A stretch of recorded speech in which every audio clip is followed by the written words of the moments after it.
O aroma do pão de ló, com cardamomo e água de flor de laranjeira, pairava na pequena cozinha de Amara Baptista, um apartamento modesto no Intendente, em Lisboa.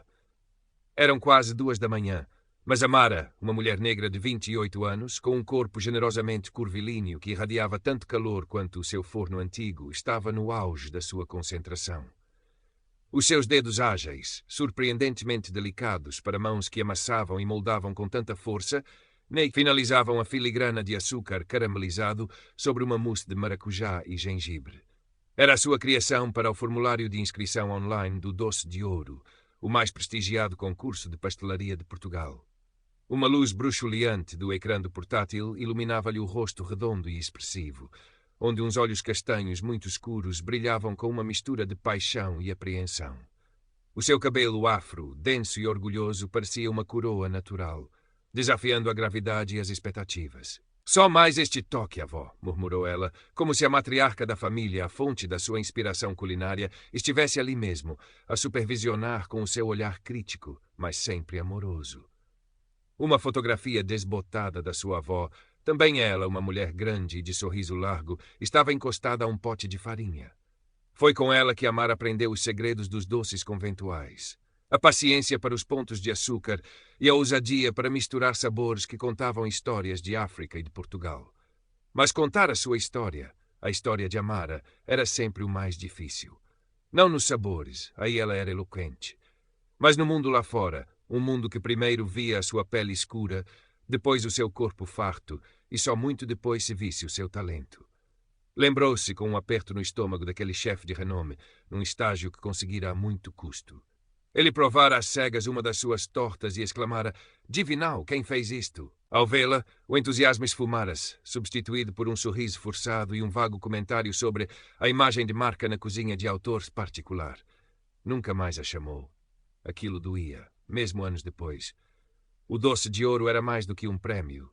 Era uma chance de gritar ao mundo que o seu valor não cabia em moldes predefinidos. Com um suspiro, carregou as fotografias da sobremesa e clicou em submeter. O coração palpitava como um batedor descontrolado. Dias depois, o e-mail chegou. "Estimada Amara Baptista, temos o prazer de informar que a sua candidatura ao Doce de Ouro foi aceite." Amara releu a frase 1, 2, 3 vezes. Um grito de euforia misturado com pânico escapou-lhe. Ia acontecer. Ia mesmo enfrentar os leões. Ou, neste caso, os rolos da massa e os egos inflados. O primeiro dia no estúdio do concurso, um espaço amplo e moderno em Alcântara, com luzes ofuscantes e o burburinho nervoso de dezenas de concorrentes, foi um choque. Amara sentiu-se imediatamente um peixe fora de água, ou melhor, um bolo de especiarias intenso no meio de macarrões delicados e pálidos. A maioria dos outros aspirantes a Doce de Ouro eram brancos, esguios, vestidos com dolmãs imaculadas que pareciam nunca ter conhecido uma nódoa de chocolate. E depois havia Vítor Abrantes. Na casa dos 30, branco, com um cabelo louro cinza, impecavelmente penteado para trás e o tipo de charme polido que tanto agradava às câmaras, Vítor já era uma pequena estrela no Instagram, conhecido tanto pelos seus doces minimalistas como pelas suas poses estudadas.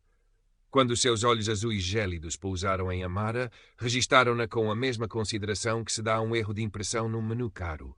Uma breve surpresa, rapidamente substituída por indiferença calculada, quase desdém. Amara sentiu o olhar e endireitou os ombros. Já conhecia aquele tipo de avaliação silenciosa. A primeira prova foi anunciada, a sua assinatura. Cada concorrente teria de criar uma sobremesa que os definisse. Amara decidiu arriscar. Uma reinterpretação do seu bolo de fubá com goiabada, mas com um toque de múcua e flor de hibisco, uma homenagem às suas raízes angolanas e à sua infância lisboeta. Enquanto Vítor, com gestos teatrais, preparava uma esfera translúcida de yuzu com nitrogênio líquido, Amara ouviu-o comentar com outra concorrente, referindo-se à bancada dela. Que entusiasmo rústico! Adorável, claro, mas será que o júri procura autenticidade de feira? O comentário, proferido em tom suficientemente alto para ser ouvido, fez o sangue de Amara ferver, mas ela concentrou-se na sua massa, no perfume cítrico do hibisco. Os jurados provaram. Alguns, visivelmente deliciados com a explosão de sabores complexos e inesperados da criação de Amara, teceram elogios discretos. Outros, porém, pareciam mais cativados pela estética vanguardista e pela execução técnica irrepreensível da sobremesa de Vítor, que, embora fria e um pouco insípida para o paladar de Amara, era inegavelmente fotogénica. Entre os jurados estava Clara Mendes, conhecida no mundo digital como clarividência culinária. Uma mulher de meia-idade com um olhar arguto e uma reputação de integridade, Clara não se focava na aparência dos chefes nem na teatralidade das suas preparações, mas sim no que chegava ao prato. Quando provou a sobremesa de Amara, os seus olhos, habitualmente sérios, ganharam um brilho de interesse genuíno. Não disse muito, mas Amara sentiu um minúsculo grão de esperança. Nas semanas seguintes, os desafios sucederam-se, cada um mais exigente que o anterior. Uma prova de técnica pura, onde os concorrentes tinham de replicar clássicos da pastelaria francesa. Amara, com a sua formação de base sólida, executou um Paris-Brest impecável, a massa choux leve e o praliné intenso. Vítor, que parecia ter nascido a folhear croissants, também se destacou, mas não perdeu a oportunidade de passar pela bancada de Amara e oferecer conselhos condescendentes sobre a consistência ideal do creme mousseline, como se ela fosse uma novata. Amara agradeceu com um sorriso tenso, pensando que a única coisa que precisava de consistência era o respeito dele. Foi durante uma prova de equipa que Amara conheceu verdadeiramente Sofia Oliveira. Sofia era uma jovem pasteleira de Coimbra, tecnicamente competente, com os olhos meigos e uma timidez que contrastava com a sua precisão quase cirúrgica com o saco de pasteleiro. Era branca, magra, o tipo de pessoa que passaria despercebida para Vítor, a não ser como uma potencial aliada menor. O sorteio colocou Amara e Sofia na mesma equipa. Tinham de criar um buffet de sobremesas para um evento de caridade. Vítor, na equipa adversária, tentou subtilmente desestabilizá-las, questionando em voz alta se duas visões tão diferentes conseguiriam encontrar uma harmonia. Amara sentiu a picada, mas Sofia, para sua surpresa, respondeu calmamente. Diferentes, chefe Vítor. Eu diria complementares. Trabalharam em sintonia surpreendente. A criatividade vibrante de Amara, inspirada em especiarias exóticas e frutas tropicais, fundiu-se com a elegância clássica e a técnica apurada de Sofia. O resultado foi um sucesso. Clara Mendes, no seu blog, elogiou a fusão harmoniosa e ousada da equipa delas. Foi o primeiro grande reconhecimento público para Amara, e com ele vieram os primeiros comentários online. Muitos eram de apoio, maravilhados com os seus sabores. Mas outros eram cruéis. Uma gorda preta a fazer bolos, que piada. Volta para a tua terra e leva os teus doces esquisitos. Amara leu-os à noite no seu pequeno apartamento e sentiu o estômago revirar. Aquele brilho de esperança tremeluziu. Sofia notou a mudança em Amara no dia seguinte. A sua energia contagiante tinha diminuído, substituída por uma sombra de exaustão nos olhos. Ligas aos parvos da internet, Amara? Perguntou Sofia, enquanto preparavam as suas mise en place para um desafio de chocolate. És demasiado talentosa para isso. Amara deu um sorriso fraco. Às vezes, Sofia, parece que não importa o quão talentosa eu seja. Há sempre um mas. Sou talentosa, mas sou gorda. Sou talentosa, mas sou preta. Sou talentosa, mas não tenho a imagem. Sofia pousou a espátula. Isso é lixo, Amara. E sabes que mais? Eles têm medo. Têm medo porque és diferente e porque és boa. Realmente boa. A sinceridade nos olhos de Sofia aqueceu algo em Amara. Talvez, apenas talvez, não estivesse completamente sozinha naquela arena. O desafio seguinte parecia feito à medida para Vítor. Criar uma sobremesa para o lançamento de uma nova linha de joias de luxo. O briefing enfatizava elegância, sofisticação e um toque de exclusividade. Vítor estava no seu elemento, esculpindo filigranas de chocolate branco e usando pó de ouro comestível com abandono. Amara sentiu um nó no estômago. Como poderia competir com aquilo sem se trair? Decidiu focar-se no sabor, criando uns bombons de chocolate negro intenso com recheios surpreendentes. Maracujá e malagueta, cardamomo e café, gengibre cristalizado e flor de sal. A apresentação era elegante, sim, mas sem a ostentação de Vítor. Um dos jurados, um conhecido crítico gastronômico com fama de snob, provou os bombons de Amara e comentou com um levantar de sobrancelha. Interessante combinação de sabores, muito étnica. Deliciosos, sem dúvida, mas talvez não transmitam a exclusividade que a marca procura. O chefe Vítor, por outro lado, captou a essência do luxo. Vítor sorriu, triunfante. Amara engoliu em seco, sentindo o gosto amargo da injustiça. Foi Sofia quem descobriu a primeira grande falha na armadura de Vítor. Numa conversa casual na sala de descanso, Amara partilhou com Sofia uma ideia que andava a maturar para um futuro desafio.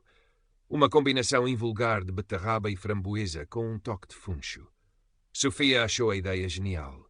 Na semana seguinte, no desafio de ingredientes improváveis, Vítor apresentou com grande alarido uma mousse de beterraba e framboesa com um subtil anis estrelado que, segundo ele, era uma revelação gustativa. Sofia olhou para Amara, chocada. Amara sentiu um arrepio. Era demasiado semelhante. Mais tarde, Sofia confrontou Vítor, não exatamente, mas com uma curiosidade calculada. Chefe Vítor, que combinação interessante. Nunca pensei em usar beterraba em doces. Vítor sorriu com condescendência. Ah, minha cara, é preciso ter uma certa audácia criativa, uma visão. Nem todos a têm. A arrogância dele era palpável. Sofia contou tudo a Amara. Ele roubou a tua ideia, Amara. Tenho a certeza. A aliança entre elas cimentou-se. Não era apenas competição. Era uma questão de integridade. A pressão aumentava a cada semana. Amara sentia o peso dos olhares, dos julgamentos velados, da necessidade constante de provar que pertencia ali. Houve noites em que chorou de frustração e solidão, em que a vontade de desistir era quase insuportável. Numa dessas noites ligou à tia Lourdes, a irmã mais nova da sua avó, a única família que lhe restava em Lisboa. Oh, minha menina, disse a tia, com a sua voz quente e reconfortante. A tua avó sempre disse, cabeça erguida, coração valente e mãos de fada. Tu tens tudo isso, Amara. Não deixes que a pequenez dos outros apague a tua luz. As palavras da tia, simples e diretas, deram-lhe um novo fôlego. A semifinal chegou. O tema, a sobremesa da vossa vida, uma criação que contasse uma história pessoal. Vítor, como esperado, apresentou uma torre elaborada de macarons e petit fours, cada um representando uma etapa da sua jornada culinária pelas capitais europeias. Era tecnicamente perfeito, mas para Amara parecia um postal turístico comestível, impessoal e frio. Amara, por outro lado, mergulhou fundo nas suas memórias. Criou um bolo úmido de mandioca e coco, recheado com um creme de caju e decorado com flores comestíveis que lembravam os jardins da sua infância. Chamou-lhe Raízes e Asas. Ao apresentá-lo, falou com uma voz embargada sobre a sua avó, sobre os sabores que a ligavam à sua herança e sobre o sonho de voar para além das expectativas. O sabor era uma revelação, complexo, reconfortante, surpreendente. Clara Mendes tinha lágrimas nos olhos ao provar. Até os jurados mais céticos pareceram genuinamente tocados. Quando os finalistas foram anunciados, o nome de Amara ecoou pelo estúdio, seguido pelo de Vítor. Sofia, eliminada mais radiante pela amiga, abraçou Amara com força. Tu consegues, Amara. Mostra-lhes. A semana que antecedeu a final foi um turbilhão. Amara mal dormia, dividida entre o nervosismo e uma determinação feroz. Vítor, por sua vez, multiplicava as suas aparições em programas matinais e revistas de social, cultivando a imagem de jovem prodígio. Na véspera da final, Amara sonhou com a sua avó. Estavam na velha cozinha, o cheiro a canela e a erva doce no ar. A avó sorria e dizia, o ingrediente secreto, minha neta, é sempre o amor e a coragem de seres quem és. A grande final do Doce de Ouro. O estúdio fervilhava. Amara sentia o coração a bater descompassado, mas ao olhar para a sua bancada, para os ingredientes que tinha escolhido com tanto cuidado, cacau de São Tomé, piripiri delicado, maracujá roxo da Madeira, farinha de milho crioulo, sentiu uma calma invadir-lhe o peito.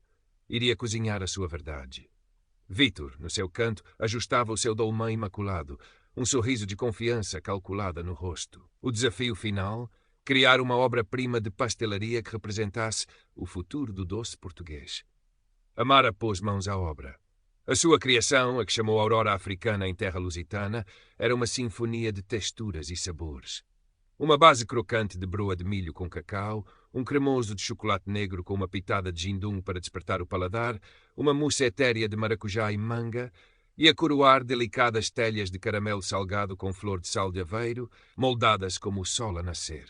A apresentação era vibrante, orgânica, uma celebração de cores e formas que fugia à rigidez minimalista tão em voga. Cada elemento contava uma história de encontro, de fusão, de um futuro, onde todas as vozes e todos os sabores tinham lugar. Vítor, por seu lado, optou por uma abordagem teatralmente técnica. Uma escultura de açúcar isomalte, translúcida e frágil, representando as ondas do Tejo, com pequenas esferas de sabores desconstruídos. Um ar de pastel de nata, uma espuma de ginginha. Era inegavelmente uma proeza de habilidade manual, um espetáculo visual. Mas enquanto os jurados observavam, alguns seguidores mais atentos de clarividência culinária começaram a cochichar online. A escultura de Vítor lembrava-lhes de forma inquietante uma peça premiada de um chefe japonês num concurso internacional do ano anterior. A degustação foi um momento de tensão palpável. Os jurados provaram primeiro a criação de Vítor, elogios à técnica, à visão artística. Depois, a de Amara. O silêncio inicial foi quebrado por um murmúrio de surpresa, seguido de exclamações de deleite, a ousadia dos sabores, a harmonia inesperada, a profundidade emocional. Clara Mendes provou lentamente, os olhos fechados por um instante. Quando os abriu, olhou diretamente para Amara e sorriu subtilmente. Durante a deliberação, que pareceu uma eternidade, a câmara passeava pelos rostos tensos dos finalistas. Sofia, na plateia, roía as unhas. No seu telemóvel, tinha aberto várias imagens lado a lado, a escultura de Vítor e a obra do chefe japonês.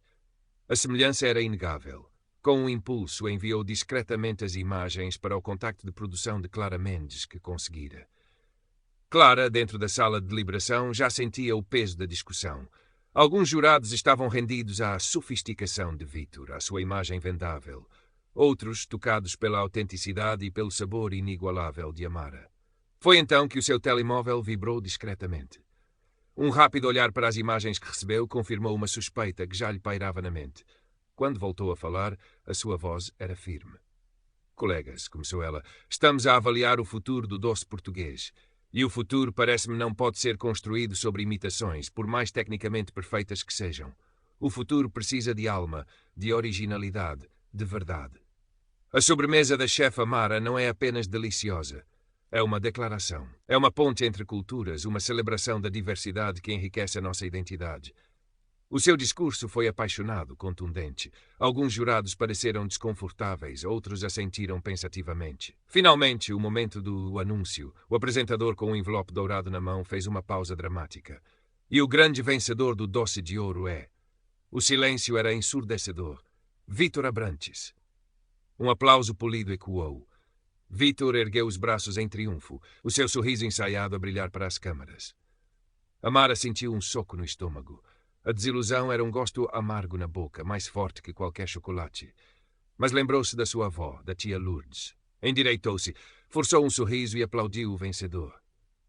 Sofia, na plateia, tinha os olhos marejados de raiva contida. Clara Mendes aplaudiu protocolarmente, mas a sua expressão era de profunda resignação. Nos bastidores, o ambiente era agridoce. Vítor dava entrevistas, banhando-se na glória. Amara, sentada num canto, tentava processar. Sofia aproximou-se, abraçando-a. Isto foi uma roubalheira, Amara. Tu eras a melhor. Antes que Amara pudesse responder, Clara Mendes surgiu. Chefe Amara, disse ela, sua voz suave mas firme. Parabéns pela sua extraordinária jornada. Para mim e para muitos que assistiram, o seu talento brilhou mais que qualquer prémio. O mundo precisa de provar os seus doces. Entregou-lhe um cartão de visita simples. Ligue-me. Tenho algumas ideias. Nos dias que se seguiram, a vitória de Vítor tornou-se tema de acesos debates. O blog de Clara Mendes publicou uma análise ponderada mas incisiva da final, sem mencionar diretamente o plágio, mas elogiando a originalidade visceral de Amara e questionando se a perfeição técnica desprovida de alma era verdadeiramente o pináculo da arte pasteleira. As imagens comparativas da escultura de Vítor e da obra do chefe japonês começaram a circular viralmente, alimentadas por foodies e críticos desapontados. A hashtag Doce de Ouro Injusto ganhou tração. Vítor, inicialmente eufórico, viu a sua imagem começar a ser manchada por sombras de dúvida e acusações. Amara, alheia à tempestade online inicial, ligou para o número no cartão de Clara. Do outro lado, uma voz profissional e calorosa apresentou-se como gestora de um pequeno fundo de investimento focado em negócios gastronómicos com propósito e autenticidade. Tinham ficado impressionados com a performance de Amara e com a visão de Clara. Queriam ouvir mais sobre o seu sonho de uma pastelaria. A conversa transformou-se num plano de negócios. A desilusão do concurso deu lugar a uma nova energia. Amara mergulhou de cabeça, desenhando menus, imaginando o espaço, recrutando Sofia para ser subchefe. 6 meses depois, na Moraria, um bairro lisboeta que fervilhava de história e multiculturalismo, a Amara, doces com alma, abriu as suas portas. Não era grande nem ostensiva, mas irradiava calor e cor. Azulejos com padrões africanos misturavam-se com a pedra antiga das paredes. O aroma de bolos acabados de fazer, o seu bolo de fubá com goiabada e múcua, novas criações com gengibre e tamarindo, clássicos portugueses reinventados, pairava no ar convidativo. No dia da inauguração, o espaço estava cheio, amigos, familiares, vizinhos, curiosos e muitos que tinham acompanhado a sua jornada no Doce de Ouro. Clara Mendes estava lá sorrindo discretamente num canto.